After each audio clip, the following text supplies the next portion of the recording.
하나님 말씀 에베소서 6장 1절에서 3절 말씀입니다.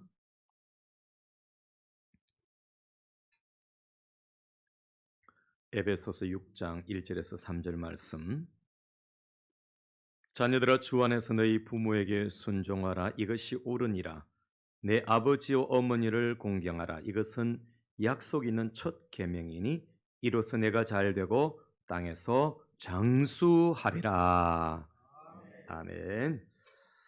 사실 이 말씀은요, 참 제가 설교를 준비하면서 참 마음에 나도 참 부모에게 잘 못하는데 이런 마음이 참 들면서 참 죄송스럽다 이런 생각이 좀 들어지는 그런 본문입니다. 제가 지금으로부터 한 25, 6년 전에 마산의 삼일교회에서 부목사로 있을 때입니다. 그때 지금도 뭐 제가 교도소 교화 위원으로 그렇게 있습니다만은 그 법무부와 연결된 교화 위원으로서 그 당시에 강의를 이제 거의 일주일에 한 번 정도 그렇게 아주 자주 이제 그렇게 했습니다. 근데 하루는 제게 전화 왔어요. 교도관이 전화 와가지고 목사님, 좀 특별한 강의를 좀 부탁합니다. 그렇게 전화 왔습니다. 그게 뭐냐고 했더니 살인범들 약 한 30명, 40명 정도 그렇게 강의를 해야 되는데 목사님 유념할 것은 절대로 예수 이야기하면 안 된다라는 거예요. 그 성경 이야기하면 안 된다는 거예요. 그래서 제가 거절을 해야 되나 말아야 되나 고민을 했습니다. 왜냐하면 목사가 뭐 입을 열면 예수 이야기해야 되고 복음 전해야 되는데 그런 그 살인범들한테 예수 이야기 안 하면 목사가 무슨 이야기 해야 될까? 이제 그런 고민 가운데 일단 알겠다. 그러나 제 속으로는 잘 복음을 묻혀서 그렇게 전해야 되겠다 이런 생각으로 그들 앞에 이제 서게 됩니다. 그래서 어느 날 이제 딱 서는데 저도 뭐 거의 뭐 강의를 많이 하고 그 교도소에서 이 마산 교도소죠. 많이 강의를 했는데 그날따라 와 이런 한 30명 앉았는데요. 지금은 여러분들의 얼굴은 천사예요, 천사. 제 평생 살면서 그렇게 험악한 얼굴들은 처음 봤어요. 와 저게 인간인가 싶을 정도로 마치 이런 불도 그 진도 개 아니습니까? 개들 그냥 금상구정 그런 개가 여러분 탁 그렇게 쪼아보듯이 그런 이제 인상을 하고 앉아 있는데 와 저보고 강의를 얼마를 해야 되느냐 하냐면요 2시간이에요 2시간 30분도 아니고 2시간을 데리고 놀아야 된다는 거예요. 그래서 제가 강의 제목은 제가 지금 생각이 나지 않는데 한 30분 강의를 했어요. 그런데 이 사람들요 여러분들은 뭐 지금 움직이기도 하고 막 그런데 이 사람들은 딱 이렇게 해가지고요 눈동자도 움직이지 않고 딱 있어요. 이 군기가 들 정도로 완전 드는 거 있죠. 군인들도 제가 군대에서도 강의 많이 해봤습니다만은 그 정도는 아니에요.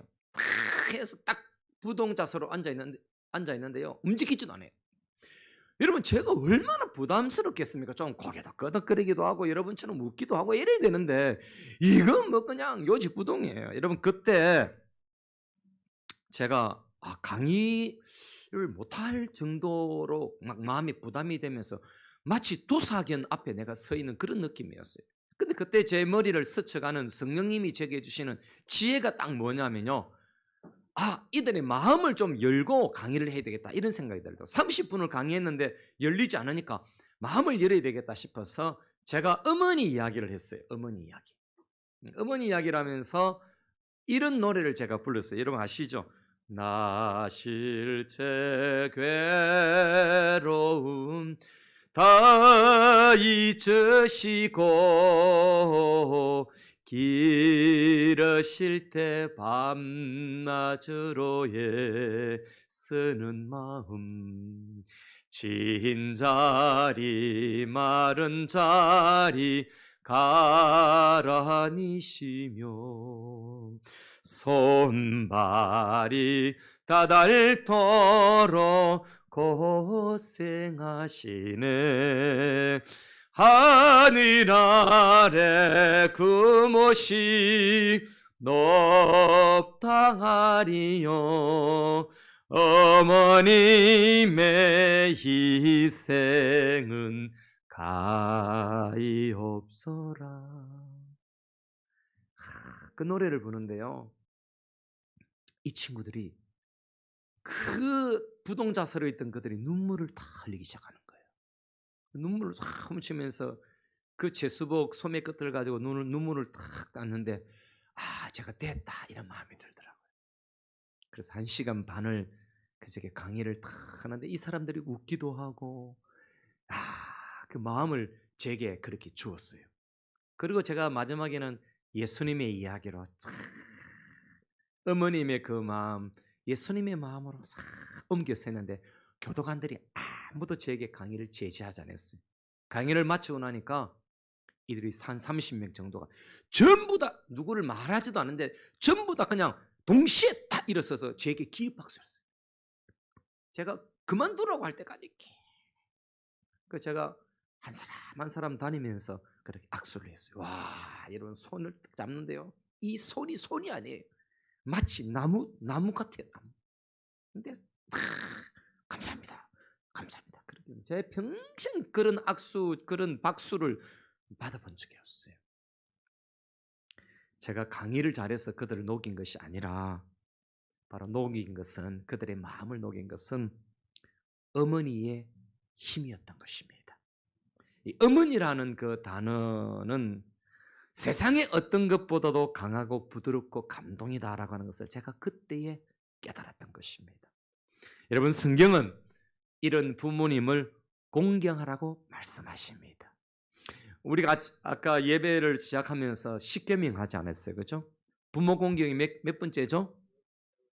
5번째예요. 근데 이 부모 공경은 우리 여기 앉아 있는 우리 주일학교 아이들에게 외치는 메시지가 아니고 바로 저 같은 나이 40대, 50대 위에 부모도 있고 밑에 자식도 있는 우리들에게 주신 메시지예요. 그러니까 오늘 저희 교회에 저 또래에 그런 제 분들에게 주시는 메시지가 아주 중심이 되는 메시지다라고 볼 수 있습니다. 여러분, 귀신 잡는 뭐죠? 해병대 말은 들어보셨죠? 여러분, 귀신을 잡는 어머니 이야기는 들어보셨습니까? 제가 오늘 귀신을 몰아낸 어머니의 힘에 대한 말씀을 드리려고 합니다. 한 번도 제가 언론을 통해서 해병대에서 귀신을 잡았다는 이야기 들어본 적이 없어요. 그러면 귀신을 잡는 어머니 이야기는 여러분들도 아마 못 들어보셨을 거예요. 그런데 성경에 귀신 잡는 어머니 이야기가 있어요. 어느 날 예수님은 정신적 문제가 있는 이 헤롯 안티파스, 헤롯 왕의 그 핍박과 폭정을 이기지 못해가지고 그 갈릴리 지방에서 이방인 지역 두로와 시돈이라고 하는 지역으로 예수님이 가게 되었어요. 그러니까 갈릴리 지방에서는 상당히 높은 위에 있는 지방인데 이 두로 지방, 시돈 지방은 굉장히 유명한 지역인데 바로 이 두로 지방에서 여러분 바알 숭배가 있었고 바알 숭배지의 중심이 이 두로 지역이다라고 그렇게 볼 수가 있습니다. 그런데 여러분, 그 지방에서 예수님을 정확하게 알고 예수님께 나와서 예수님께 간청하는 한 어머니가 있었던 것입니다. 더욱더 감동적인 것은 예수님께 이렇게 첫 번째 외쳤어요. 주여, 나를 불쌍히 여겨주십시오. 이렇게 했어요. 그 예수님이 거기 있던 제자들이 들어볼 때는 자기를 불쌍히 여겨달라고 하니까 이 어머니에게, 이 여인에게 자기 어떤 무슨 기도 제목이 있고 간청할 것이 자기 문제가 있는가 보다 하고 그렇게 했는데 사실은 알아보니까 자기 딸의 문제예요. 자기 딸이 귀신이 들렸는데 고쳐달라고 하는 거예요. 여러분, 그래서 이 어머니는 예수님께 간청을 하는데 세상에 우리 예수님은 이 여인을 달아보기 위해서 그랬던 것 같아요. 나는 이스라엘의 백성들을 위해서 그렇게 보냄을 받은 사람이지 내 개같은 이방인을 위해서 내 보냄을 받은 자가 아니라고 그렇게 말을 했는데 자존심을 구겨놨어요. 개 취급을 한 거예요. 그런데 이 여인이 대답이 완전 예수님의 옆구리를 한 방 친 것 같은 쾌우 펀치를 날린 거예요. 그게 뭐냐? 그렇습니다, 예수님. 나는 개입니다. 나는 개입니다. 그러나 개들도 자기 그 주인의 상에서 들어지는 부스러기를 먹지 않습니까? 나에게 부스러기 은혜라도 주셔서 내 딸을 고쳐달라고 그렇게 부르짖는 것입니다. 여러분, 거기에 우리 예수님이 감동을 먹어버린 것입니다. 여러분, 아니 이 두로 지방이 어떤 지역입니까? 바로 바알신을 숭배하는 그 지역에서 예수님을 진정한 왕으로, 진정한 그 구주로, 진정한 주님으로 그렇게 이 여인이 받아들이고 이렇게 간청하고 이렇게 고백하는 것을 보고는 이 예수님이 감동을 먹은 것입니다. 그리고 그 시로부터 내 딸이 나음을 입었다라고 했는데 그 순간 그 딸은 그게 없은데도 불구하고 딸이 나아버린 것이죠. 예수님을 왕으로 믿은 이 어머니의 믿음의 힘이 귀신을 제압하게 된 것입니다. 귀신 잡는 해병대보다도 더 강한 어머니의 힘을 보여준 것입니다. 자신이 개 취급받고 무시당해도 딸을 살리기 위해서라면 무엇이든지 할 수 있는 이것이 바로 저와 여러분을 낳은 어머니의 힘인 것이지요. 성경은 이런 부모님을 공경하라고 말씀하십니다. 두 번째 이야기를 말씀을 드립니다. 왕을 감동시킨 어머니의 힘입니다. 장기로 한 집에 두 여인이 살았어요. 그러니까 남성들, 이름도 알 수 없고 얼굴도 제대로 기억 못하는 그 남성들의 아기를 가졌는데 이 두 장녀가 비슷한 시간, 사흘 간격으로 아기를 낳은 거예요. 근데 여러분, 한 여자가 이 잠버릇이 좋지 못해가지고 무게도 좀 있는 것 같아요. 잠버릇이 좋지 못하다가 이 갓난 아기를 덮쳐가지고 아침에 일어나 보니까 아기가 자기 밑에 깔려서 죽은 거예요. 그래서 동료가 되는, 친구가 되는 그 또 다른 장기의 에게 방에 가서 딱 보니까 그 친구는 그냥 골아 떨어진 거예요. 그래서 아기를 살짝 모르게 바꿔치기를 하고 그 살아있는 그 친구 아기는 자기 아기처럼 품고 있고 죽은 자기 아기를 그 여인의 아기처럼 속여서 옆에 둔 거예요. 친구가 아침에 일어나 보니까 딱 애가 죽었는데 보니까 자세히 보니까 자기 아기가 아닌 거예요. 아무리 갓난 아기라도요, 딱 보면 아는 거죠. 엄마가 보면 아는 거죠. 그래서 너무 답답해서 그 왕에게 찾아갑니다. 그때 당시에 왕은 아침에, 여러분 성문에 아침에 그렇게 딱 어제 앉아서 그 재판을 하게 되어 있어요. 그래서 새벽에 깨우리다 이런 말씀 있죠. 다 재판과 관련된 거예요. 그래서 이 여인이 이제 그 솔로몬이라는 왕에게 찾아가 가지고 이렇게 해서 이렇게 됐다 사정을 얘기하니까 그 여인도 데리고 오라는 거예요. 그리고 네 애를 데리고 오라는 거예요. 그리고는 어떻게 판결을 내냐? 칼을 뽑아서 칼을 가져오라고 하는 그 칼을 가지고 살아있는 아이를, 지금 하나밖에 없는 그 살아있는 아이를 반쪽에서 나눠줘라 그렇게 말한 거예요. 그러니까 가짜 엄마는 자기 아기는 죽었고 남의 아기도 죽어도 괜찮다는 마음은 그래 쪼개서 그렇게 주십시오라고 말하는데 진짜 엄마는 아니에요. 살아야 되니까. 다른 엄마의 품에서 자란다 할지라도 내 아기가 살아야 되니까. 그래서 그 아기에게 주라고 그렇게 말합니다. 이때 솔로몬의 지혜가 그렇게 발휘된 것이죠. 그리고는 이 여인, 원래 아기를 죽인 그 여인 아기가 아니라 지금 양보하는 이 여인이 바로 이 아이의 엄마다. 여러분, 불붙은 마음으로 아들을 살리기 위해서라면 다른 엄마의 품속에서라도 보내겠다는 이 엄마는 솔로몬 왕을 감동시킨 여인, 바로 진짜 엄마였던 것입니다. 이처럼 자기를 희생해서라도 자식을 살리려고 하는 것이 바로 어머니인 것입니다. 성경은 이런 부모님을 공경하라고 말씀하십니다. 세 번째는 오늘날 어머니들의 자식 사랑입니다. 좀 지역마다 좀 다르긴 한데요. 강남의 어머니들의 예를 한번 들어보면요. 여러분, 강남의 어머니들의 치맛바람은 누구를 위한 치맛바람이냐면요, 남편을 위한 것 아니에요. 자식들을 위한 것입니다. 여러분 기러기 아빠 말 많이 들어봤잖아요. 이 엄마들이 이제 요 정도 아이들 우리 주일학교 아이들 정도 되면 어디 보내냐? 외국을 보낸 거예요. 미국을 보내는데 애들만 보내지 않고 같이 가는 겁니다. 그 미국 문화나 유럽에서도 저도 보니까 그렇더라고요. 아이들을 혼자 두지는 않아요. 혼자 두면 신고 들어갑니다. 그러니까 어쩔 수 없이 남편은 서울에서 한국에서 돈을 벌고 엄마는 가는 거예요. 그래서 한 번씩 가끔 그 아이와 엄마를 아내를 만나는 그 아버지를 기러기 아빠라고 그렇게 말합니다. 여러분 자식 사랑하기 때문에 이렇게 희생하는 엄마들의 별난 모습, 한국의 별난 모습을 우리는 볼 수가 있습니다. 이런 엄마의 사랑은 강남 어머니만 그런 것 아니에요, 여러분. 좀 표현은 좀 다르긴 해도 여러분 시골의 어머니들도 마찬가지입니다.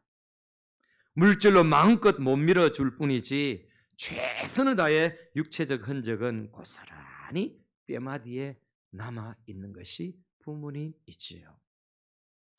특별히 우리 이런 마산이나 창원이나 이 시골의 이런 모습들을 보면요, 그 다음 세대 애들이 유행을 이 부모님들이 잘 몰라요.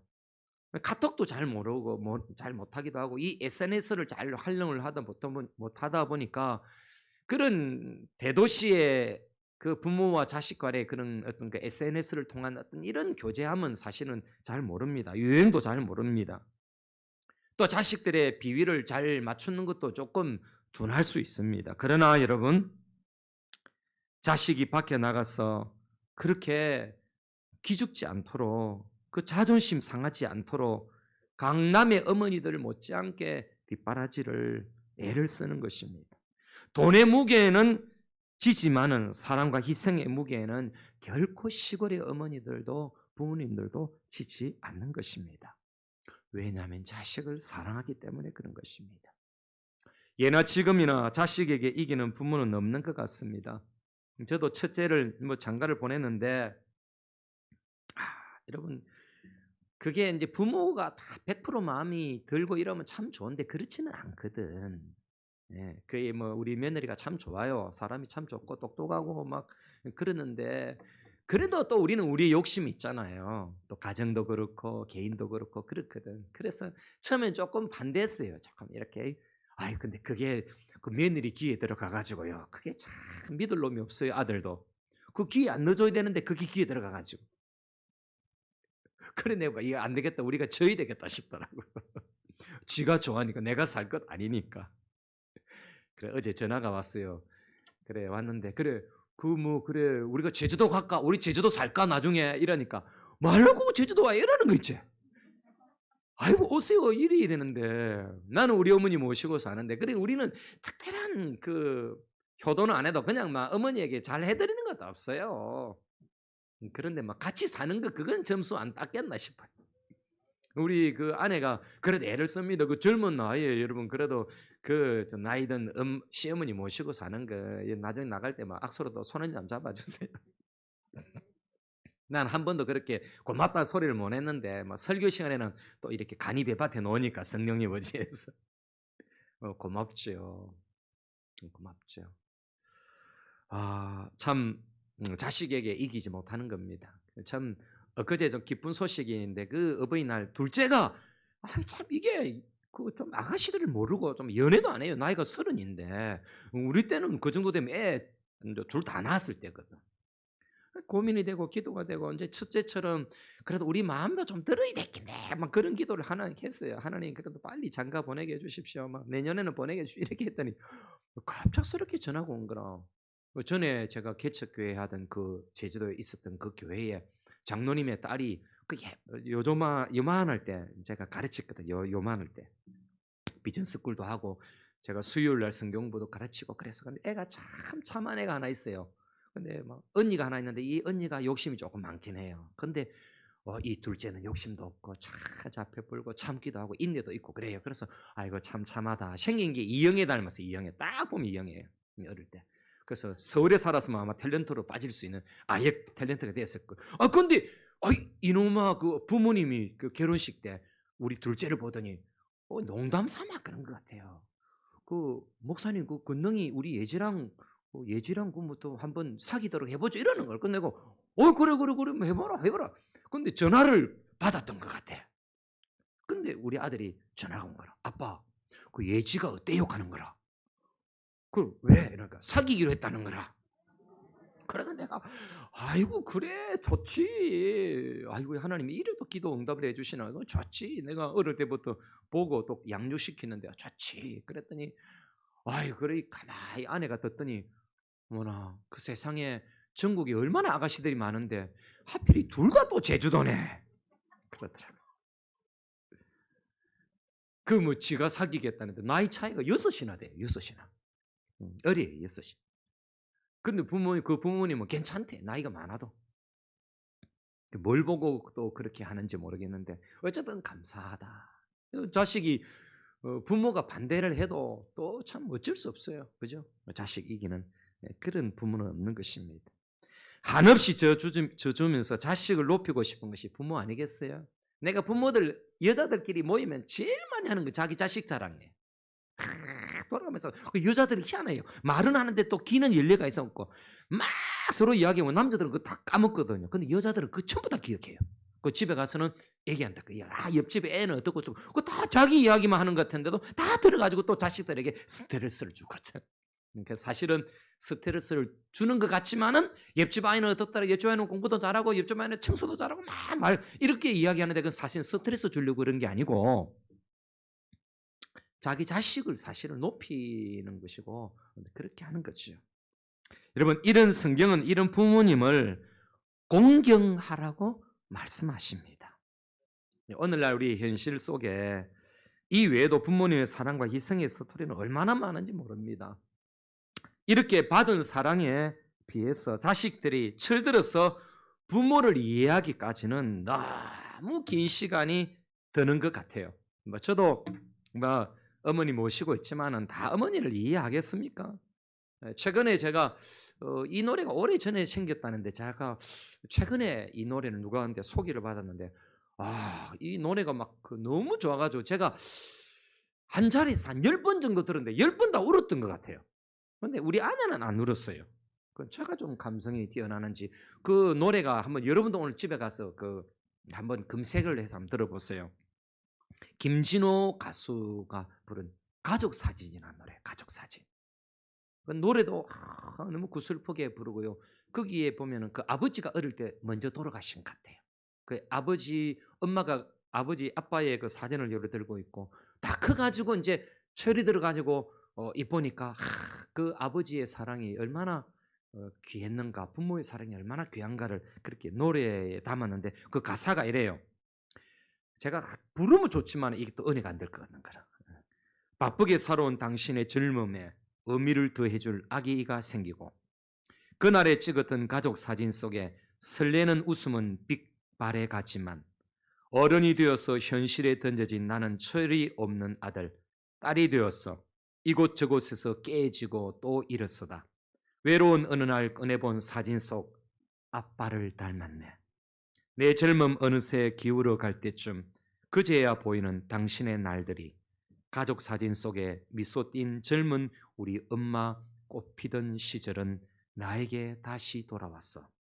나를 꽃피기 위해 걸음이 되어버렸던 걸린 그 시간들을 내가 깨끗이 모아서 당신의 웃음꽃 피우길 이런 가사예요. 사실 노래를 들어보면 굉장히 좋아요. 우리가 철이 들었는데 시간이 좀 많이 드는 것 같아요. 여성분들은 뭐 한 30대, 20대 말 30대 철이 든다고 하는데 남자들은 50이 돼야 철이 든다고 합니다. 부모에 대한 철이 들 때. 철이 들어서 부모라는 존재를 알고 효도 좀 해보려면은 부모님에게 시간이 얼마 남지 않게 되죠. 그래서 자식의 사랑을 받고 즐거워할 건강이 부모에게는 사실은 얼마 남지 않는 것이지요. 그래도 늦게라도 철이 들면은 좋습니다만은 어떤 불효자는 부모님이 돌아가실 때까지 부모님의 가슴에 못을 박기도 합니다. 특별히 부모님이 재산이 있으면요, 재산에 눈이 멀어서 낳아주고 길러준 부모님을 살해하고 때로는 여러분 재물을 움켜쥐는 아픈 스토리를 남기기도 합니다. 그래서 저는 제 아내라도 그렇게 뭐 특별한 재산도 없지만은 그런 말을 합니다. 우리 절대로 자식에게 재산 주지 말고 우리가 죽을 때까지 쓰자. 그리고 맛있는 것은 절대로 자식에게 주지 말고 우리끼리 먹자. 왜? 저거는 이제 앞으로 가면 갈수록 맛있는 게 더 많이 나오니까. 우리 어머니는 뭐 또 맛있는 거 있으면 저한테 주고 그러긴 한데 제가 막 성을 내요. 막 제발만 주지 말고 어머니 잡수 있어 그러는데 그거 다 뼈가 있는 말이야. 내가 안 주려고 그러는 거라 나도. 그 자식에게 돈이 없으면 미국에 실제 있었던 이야기예요. 한국에서 어마어마한 재산을 갖고 있는 그 부모님이 계시는데 자녀들이 다 미국에 가 있는 거라. 특별히 어떤 아들이 부모님을 모시고 싶어서 초청한 거예요. 그리고 초청하니까 어떻게 합니까? 한국에 있는 재산을 전부 다 팔아서 돈으로 바꾼 거예요. 달러로 바꾼 거예요. 근데 가니까 자식이 이제 부모에게 의지하는 거라. 아버지 그 재산 중에 뭐 내가 사업을 하고 싶은데 이렇게. 그러니까 부모님이 내놓은 거예요. 이만큼 내놨어요. 근데 또 다른 자식들이 이제 이게 막 시샘을 하는 거라. 왜? 다 부모님 모시고 싶은 거라. 왜? 뭐 때문에 모시고 싶은 겁니까? 돈 때문에. 근데 이 부모님의 마음이 아파갖고 그 자식에게 모시는 자식에게 돈 많이 주고 나머지 자식 돈을 다 주고 거예요. 나중에 보니까 이 부모에게 돈이 없는 거예요. 그리고 나중에 실제 있었던 이야기인데 부모님이 그 미국에서 쓰레기통을 뒤졌답니다. 돌아가실 때가 됐는데 아무도 자식들이 돌아보질 않더랍니다. 끝까지 돈 쥐고 계시다가요. 놔둬도 다 저거 손에 들어갑니다. 국가에 세금 내고. 그러니까 뭐 특별한 재산이 우리 이 중소도시에 살아가는 우리들에게 뭐 있겠습니까만은 슬픈 스토리 만들지 마시고 건강하게 맛있는 거 드시고 그렇게 하셔야 됩니다. 예. 자, 그러면은 그래도 성경은 부모를 공경하라고 하시지요. 그러면 성경적 부모 공경이 무엇일까? 여러분 성경은 어떻게 말씀하실까요? 오늘 여러분 읽은 이 본문의 내용입니다. 부모를 공경 잘하면 잘되고 땅에서 장수한다 이렇게 말씀하십니다. 이것은 약속이 있는 첫 계명이라 말씀하십니다. 그런데 여러분 효자 효녀가 빨리 죽는 경우도 가끔씩 있더라는 거예요, 여러분. 그래서 제게 어떤 사람이 그런 질문을 딱 했어요. 진짜 질문을 했어요.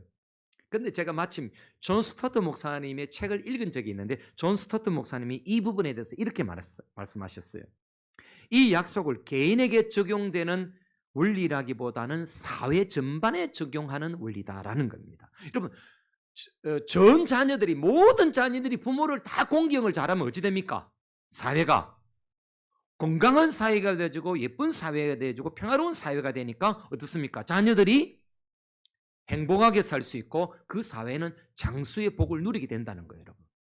반면에 여러분 대부분의 자녀들이 부모를 공경하지 아니하고 그렇게 살면은 여러분 사회가 어찌 되겠습니까? 마음이 아프게 되어지고 여러분 그렇게 될 때 사회 전반적으로 여러분 그 장수의 복이 없다라는 거죠. 그래서 저도 참 옳다 이런 말씀이 생각이 들어집니다. 이런 부모를 공경하지 않고 부모를 가끔 이 공경을 이영을 기억으로 바꿔서 공격하는 자녀들이 있어요. 성경은 부모를 공경하라고 했는데 공격하는 자녀들이 있어요. 부모를 공격하는 자녀들. 응? 여러분 그런 자녀에 대해서 성경은 아주 단호합니다. 마태복음 15장 4절에 하나님이 이르시서되 내 부모를 공경하라 하시고 또 아버지나 어머니를 비방하는 자는 이 공격이죠. 비방하는 자는 반드시 죽임을 당하리라 하셨거늘. 여러분 이 말씀의 원본이 되는 레위기 20장 9절 말씀이에요. 만일 누구든지 자기의 아버지나 어머니를 저주하는 자는 반드시 죽일지니 그가 자기의 아버지나 어머니를 저주하였은즉 그의 피가 자기에게로 돌아가리라 그렇게 말씀해요. 여러분 이스라엘 공동체 안에 그런 부모를 공격하는 자녀가 있으면 여러분 자녀를 죽이라는 거예요. 여러분 건강한 사회를 위해서 굉장한 무서운 처벌의 말씀이죠. 여러분 여기 저주한다는 말씀이 어떤 말씀인 줄 압니까?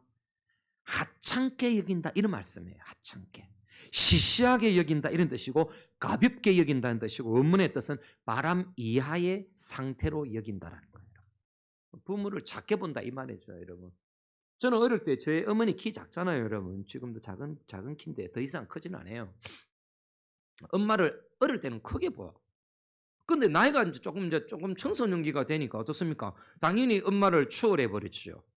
여러분 그럴 때에 이 이제 자녀들은 엄마 보기를 조금은 공경이 떨어진단 말이에요. 제가 아버지에게 아주 호되게 꾸중들은 것을 아직도 기억하는데 뭐냐면은 뭐 저희 어머니 여러분 우리 부모님들 다 그렇지만 학교를 많이 다니지 못했기 때문에 아무래도 학적인이나 여러 가지로 볼 때 좀 그런 딸리는 부분이 있죠. 그래서 하루는 제가 이런 말 했어요. 어머니는 그것도 모르게 무식하게 모릅니까? 이 말을 했어요, 제가. 근데 아버지가 그걸 들어버린 거라. 제가 그날 완전 반 죽었어요. 개 패듯이 그냥 아버지가 엄마를 갖다가 그렇게 무시할 수 있느냐. 제가 이 무시한다는 단어가 나올 때마다 그때의 생각이 나요. 부모를 무시하는 것, 작게 보는 것.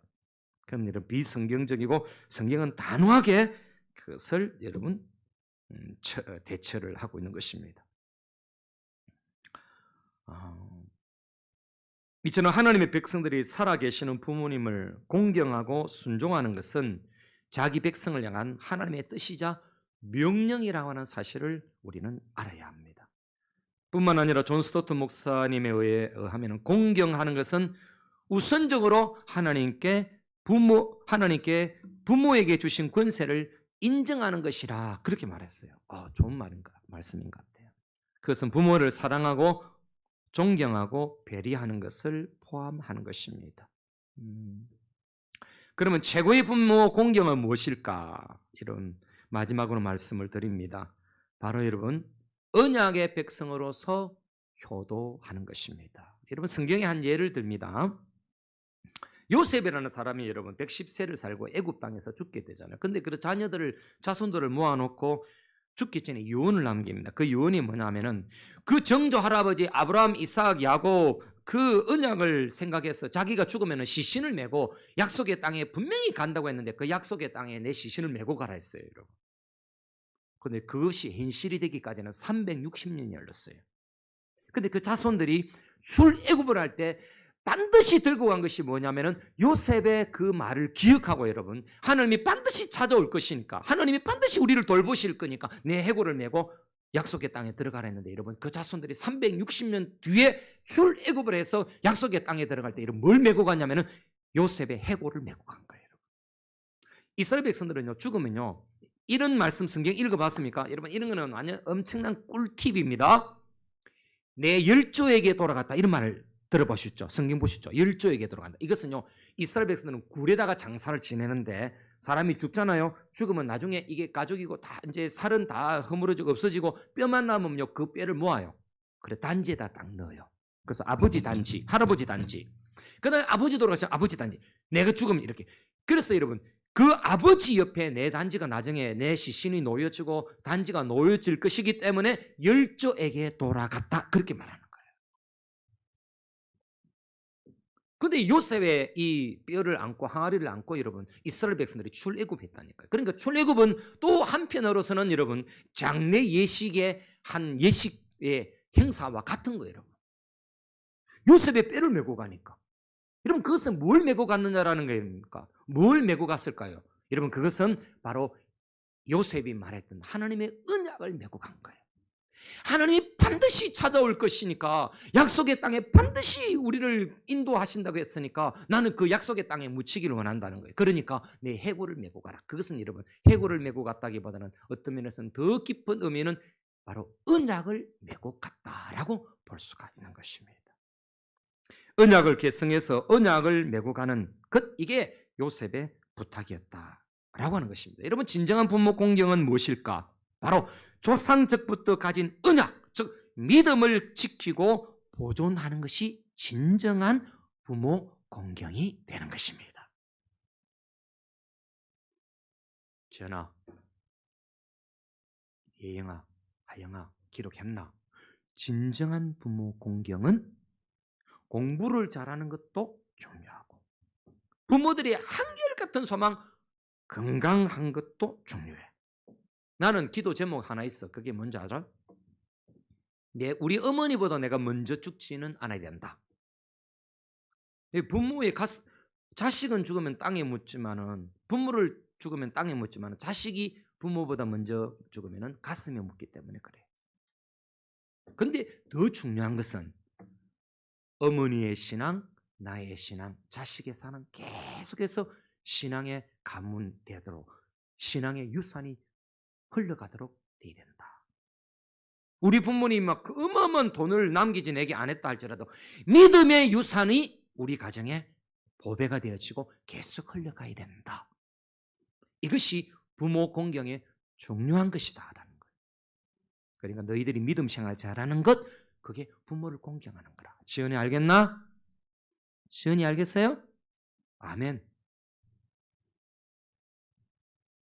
그래서 여러분들이 언약의 백성으로서 여러분의 자녀들에게도 여러분 부모님에게 이와 같은 신앙을 그렇게 남길 수 있는 그런 가정이 되기를 바랍니다.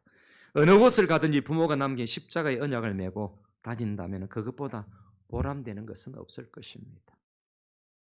우리 아들이, 첫째 아들이 그 은행에 있다 보니까 대출을 하다 보니까 많은 사람들을 만나서 그 술자리를 같이 해야 되는데, 술자리를 같이 해야 된다. 근데 술을 지금까지는 안 먹었대요. 계속 거절하니까 처음에는 욕을 하고 그랬는데 이제는 소문이 났대요. 그 왜 안 마시냐 그랬더니 그렇게 말한대요. 자기가 나 목사 아들이라서 술 안 마십니다 그랬대. 그래서 제가 바꿔라 했습니다. 목사 아들이 게 아니라 나는 하나님의 자녀고 예수님을 믿는 사람입니다. 이 말을 하라 했어요. 그거 끝까지 네가 보존하면 하나님이 네게 복을 주실 것이다.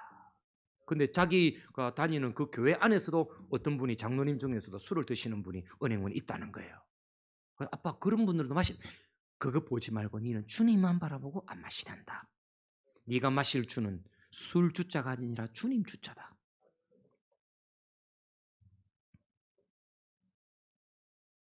여러분, 그게 보람 아니겠어요, 여러분? 그래서 이런 귀중한 부모님을 공경하는 것은 일반적인 규범뿐만 아니라 성경의 가르침이고 약속에 있는 첫 계명이다라고 하는 거 우리가 기억해야 합니다. 여러분, 오늘 성경 안에 이런 말씀이 있죠. 주 안에서 너희 부모에게 순종하라 있습니다. 그렇죠? 주 안에라고 하는 것이 무슨 뜻일까? 여러분, 주님이 먼저라고 하는 그런 의미도 있고요. 예수님의 주되심을 강조하는 표현인데, 다르게 표현하면은 예수님의 주권의 영역 안에서 부모를 공경하라고 하는 거예요. 예수님의 다스림 속에서 주님께 순종하라는 거예요. 그래서 가끔 불신 가정의 아이들이 막 혼란을 빚는 거예요. 부모를 공경하라고 했는데 부모님이 막 이렇게 나쁜 것을 시키거나 막 나쁜 것을 그렇게 말하는데 어떻게 말해야 될지 고민이 되는 거예요. 부모를 공경하라 했으니까 부모를 따라야 될 것인가? 교회 가지 말라고 하는데 부모를 공경하라 했으니까 내가 교회 가야 돼. 이런 혼선이 빚어지는 거예요. 그러나 성경이 분명히 말씀하잖아요. 그리스도의 주권 아래서, 주님의 주권 아래서 자녀가 부모님께 순종하는 것을 주님이 기뻐하신다는 거예요. 이게 신앙하고 반대가 되는 그런 것을 부모가 요청하거나 그렇게 원한다면 당연하게 딱 잘라서 이건 주 안에서 부모를 공경하는 것이 아니다라고 하는 것은 여러분 선을 그을 수 있어야 된다는 거예요. 그래서 자녀의 순종은 언제나 예수님이 기뻐하시는 범위 안에서 이루어져야 하는 것입니다. 여러분, 자식 입장에서 이것이 쉽지 않을 수는 있지만은, 그러나 여러분 반드시 기억해야 하는 것입니다. 말씀을 맺으면서 여러분, 요즘은 자식이 한 명인 가정이 많잖아요. 두 분의 부모님을 모셔야 하는 경우가 있습니다. 이제 자식이 둘이면은 이렇게 할 수 있죠. 이제 하나니까 부모를 모시게 되는 아주 여러분 이제 그래서 이게 이제 이런 이제 실버 인생들 이거 굉장히 이제 고민이 되어지고 그래서 많은 이제 그런 요양 병원도 생기기입니다만은 부모와 자식이 노인으로 공존하는 그런 시대가 이제 어첩해졌어요. 보십시오. 우리 어머니 노인이 있잖아요. 저도 이제 애를 손주를 놓으면 저도 이제 내가 그렇게 우리 교인들 놀리고 이랬는데 내가 이제 놀림을 받게 할아버지가 되는 거라. 노인이 둘이가 되는 거라 이게 지금. 그래서 모시기 쉽지 않은 세상이 되어버렸어요. 자녀 한 명만 놓는 이 시대에 말이죠. 이런 여러 가지 이유들이 부모 공경을 순종을 공경과 순종을 가져오기 쉽지 않은 세상인 것은 분명합니다만, 그러나 성경의 말씀을 우리는 기억해야 합니다. 그러면 실행할 수 있는 힘이 도대체 어디서 이런 힘을 얻어서 우리는 부모를 공경해야 될까? 여러분, 에베소서 5장 18절, 여러분 중요하니까 결론을 내리면서 읽겠습니다. 여러분, 에베소서 5장 18절을 보십시오.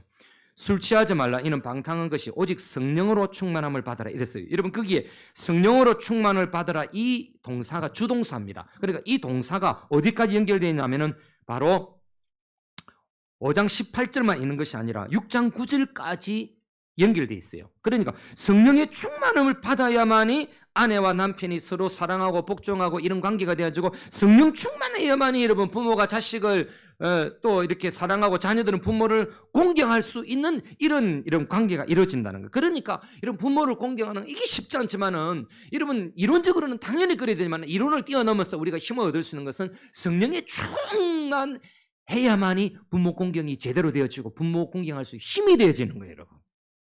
그래서 여러분들이 성령 충만해서 그리스도 안에서 부모를 공경하고 순종하고 또 사랑하고 그런 여러분 자녀들 되시기를 주님의 이름으로 축원합니다.